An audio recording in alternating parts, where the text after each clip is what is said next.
So the modernist is the achiever. He sees the world through the eyes, basically, of an individual who's fascinated by his power to shape the future and to live the good life. And he wants this privilege to be shared by as many people as possible, but this is going to happen. It's each man for himself, each person for himself in this worldview. The good is an economic system that allows him to freely pursue wealth and happiness. The true is tremendous human potential we have to shape our future if we just apply ourselves and stop being quite as lazy. The beautiful is any product that is spinning off wealth for himself and for those he is employing. And the bad, the false, and the ugly is any idea or policy that puts limits on his right to express his full potential and pursue his lifestyle. Think Kevin O'Leary of the Dragon's Den on CBC television, if any of you watch this. Beautiful example. I love this guy. And then around 40 years ago, a new worldview emerged on the scene, which was an attempt to add a level of complexity to that modernist, achievist worldview. And this was the postmodernist, or the sensitive worldview. It tended to see and interpret reality in terms of the collective whole, not the individual. It saw that the playing field wasn't level, that women, blacks, and developing nations, for instance, did not enjoy the privileges of patriarchy, gained at the expense of the vast majority of the people on the planet, and through the colonial violence of the modernist period. The social system, they realized, was more powerful than the individual, and therefore the state had a role to play in rebalancing the system to even the playing field. We began to see in terms of wholes and interconnections. The good was whatever benefited the majority of people.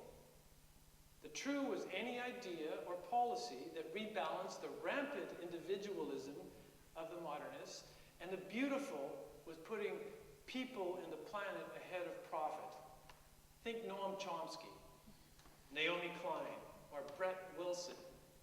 He's also an entrepreneur on the Dragon's Den, but a kind of soft version of Kevin O'Leary.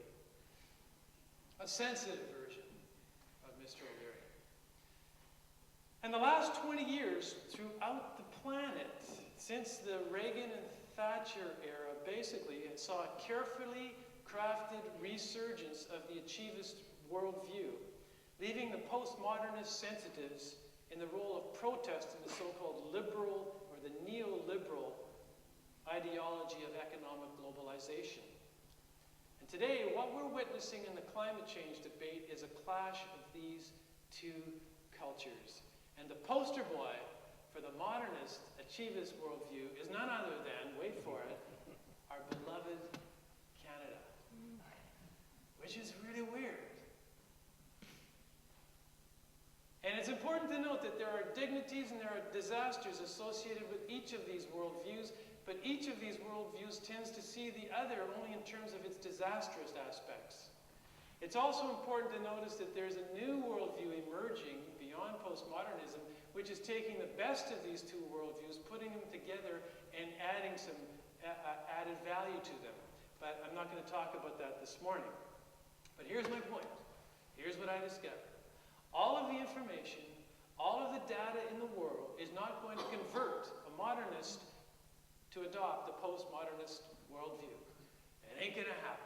We can stand on the street corners arguing till we're blue in the face. It's not about information.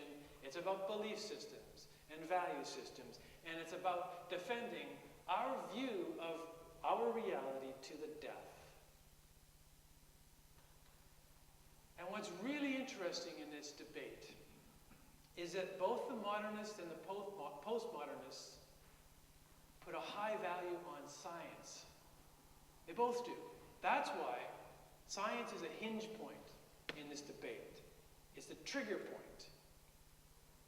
And that's why the modernist achievist worldview is desperate desperate to introduce scientific doubt into the debate. ClimateGate is picked up by the modernist media as having enormous importance, to the point where you ignore the consensus of 2,000 independent climatologists and you focus on a few climate change deniers and a so-called scandal. And I was amazed, like, what would cause a person to do this? I saw a YouTube video 2 days ago about a professor lecturing on YouTube about a conspiracy that all of these 2,000 scientists were involved in. And they were skewing the data, according to his theory, in order to get governments to impose a carbon tax. And the funds from the carbon tax were going to pay for this secret world government that was going to take over the world. Honestly. Now, it made sense because a couple of people while I was standing out there in the street corner actually said, "Oh yeah, buddy, you want a world government, do you?" And I'm, government? Notice the underlying fear being expressed here. The collective, a postmodernist world government, is going to undermine our individual freedom to live how we want to live. It's a thoroughly modernist fear. So we can trot out scientific data till we're blue in the face. But what's going to happen is that we're going to interpret that data through a particular worldview, and we're going to privilege our worldview every time. This is what's happening. That's why I think it's so important at this point in history that we be about helping people to consciously evolve. And I mean this in a particular way.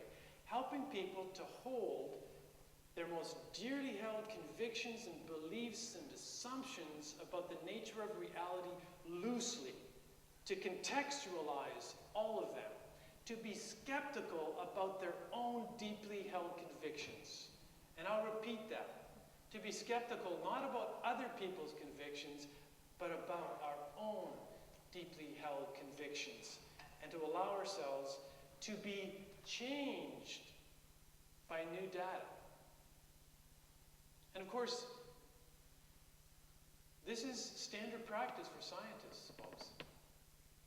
Einstein's own equations, Albert Einstein, maybe the greatest scientist ever, his equations were telling him that a universe existed that he didn't want to admit existed. A universe that was expanding. His own equations, he said, well, it's got to be expanding. He said, that's crazy. And what he did with that? He changed his equations to fit his worldview. Albert Einstein did this. Then his buddies grabbed him by the lapel and took him over to Edwin Hubble's laboratory and got him to look through the telescope, and Einstein saw for himself that the universe was expanding, and he did what any good scientist would do. He changed his equations back to his original equations and adapted his worldview to the data. And if you want a great story of what repentance means, a reorientation, a fundamental reorientation of your worldview to accommodate the new data, this is a great story. Einstein called this the fundamental blunder of his career. And we're making the same blunder as a species right now, and it's going to cost us dearly when we don't allow the data to shift our worldview, to allow it to help us to evolve. And I need to say those people who have their center of gravity at this postmodernist sensitive worldview also carry with them unhelpful and unconscious biases about the nature of reality that are not helpful in this debate as well. Primarily the lack of pragmatic alternatives that honor and reward the entrepreneur in the emerging world